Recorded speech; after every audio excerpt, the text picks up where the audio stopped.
Hello everyone, thumbnail দেখে বুঝে গেছো আজকে বানাবো গরম গরম পনির খিচুড়ি। কারণ ছিল সেদিন উল্টো রথের দিন। আর গুড্ডুর যেহেতু বাড়িতে ছোট্ট করে একটু রথ রথ সাজানো হয়, কোনো পুরোহিত দিয়ে পুজো করা হয় না, এমনি ধূপধুনো দেখিয়ে একটু 5টা ফল দিয়ে প্রসাদ করে রথ করা হয়। তা সেদিন ছিল উল্টো রথ। আর রথটা দেখো কি সুন্দরভাবে ওর বাবা সাজিয়ে দিয়েছে। আর এই যে সব দিদিগুলোও রয়েছে, ওরাও কিন্তু সহযোগিতা করেছে, সেই সকাল থেকে সাজিয়েছে কি সুন্দর করে। দেখো প্রত্যেকটা কাগজ কেটে কেটে ওরা সাজিয়েছে। তো এখন হচ্ছে রথটাকে আমাদের এই গ্রামটা ঘুরিয়ে নিয়ে আবার বাড়ি নিয়ে আসা হবে। আমাদের পাশের বাড়ি যাগুলো ছিল, তো ছোট্ট করেই করা হয়, কোনো পুরোহিত দিয়ে পুজো করা হয় না। আর এদিকে সবাই দেখো বার করে নিয়ে যাচ্ছে। আর সেদিন বৃষ্টিও পড়ছিল, জানো তো, ঠান্ডা ঠান্ডা ওয়েদারও করছিল।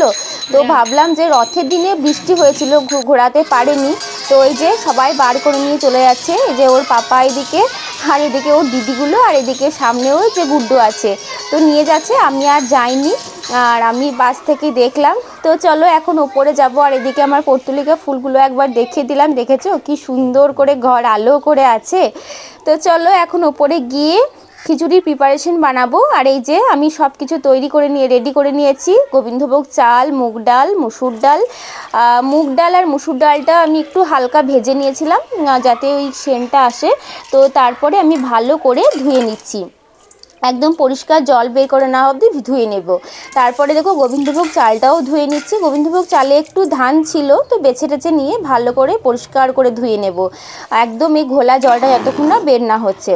তো এরপর দেখো আমি হাঁড়িতে দেখি গোবিন্দভোগ চাল আর ডালটা আমি সিদ্ধ করতে বসিয়ে দিয়েছি, কারণ যেহেতু আমার চালটা একটু পুরনো ছিল, সেদ্ধ হতে একটু দেরি লাগবে ওই জন্য। আর এদিকে আমি সমস্ত রকম সবজি কেটেও রেডি করে নিয়েছি, দারুণ হয় খেতে, জানো তো। এদিকে এরকম একটু শাক নিয়েছি, গাজর, পটল, টমেটো, আলু, এদিকে লঙ্কা। আর এদিকে আমার ঘরে বানানো কিন্তু এগুলো পনির, আমি ঘরেই বানাই, যখনই পনিরটা হয় আমি ঘরেই বানাই, কারণ আমার ঘরে বানানো পনির খেতে খুব ভালো লাগে। এদিকে একটু আদা বাটা, সোয়াবিন।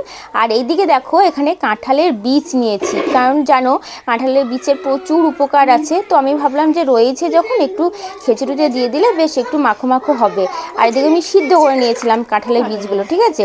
তারপরে এগুলো খোসা ছাড়িয়ে নেব। তো এই হচ্ছে আমার সমস্ত সবজি রেডি। তো এখন এবার একে একে সব ভেজে নেব। প্রথমে সোয়াবিনটাকে একটু ভেজে নিচ্ছি, হালকা হালকা করে ভাজবো, খুব যে একদম ভাজা তেলে ভাজবো তা না। তারপরে সমস্ত সবজি, পটল যা যা আছে আমার, গাজর টাজর সব কিছুই ভেজে নিচ্ছি।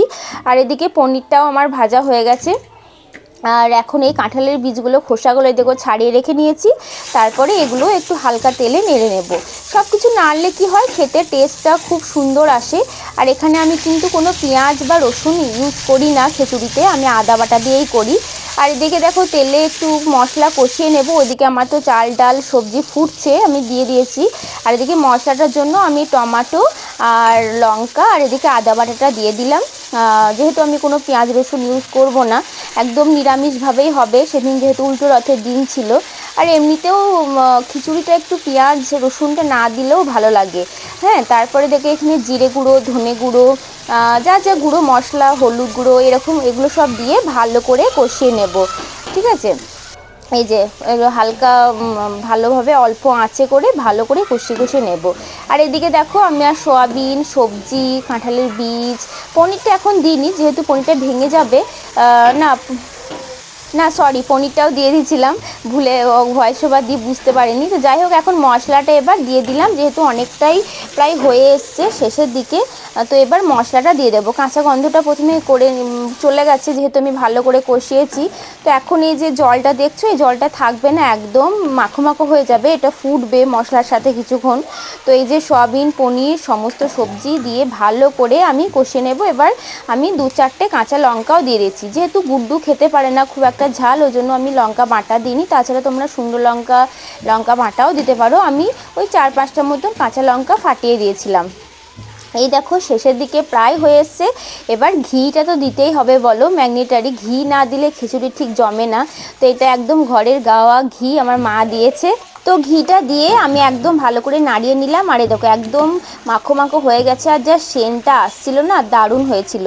আর এর সাথে আমি কোনো রকম কিছু করিনি, কারণ এতে এত সবজি রয়েছে, পনির রয়েছে, সয়াবিন রয়েছে, এটা শুধুই খেতে এত ভালো হয়েছিল কি বলবো, একদম উল্টো রথটা জাস্ট জমে গেছিলো। তো কেমন হয়েছে গরম গরম খিচুড়িটা তোমরা কমেন্টে জানিও। তো আজকের মতন টাটা, বাই বাই।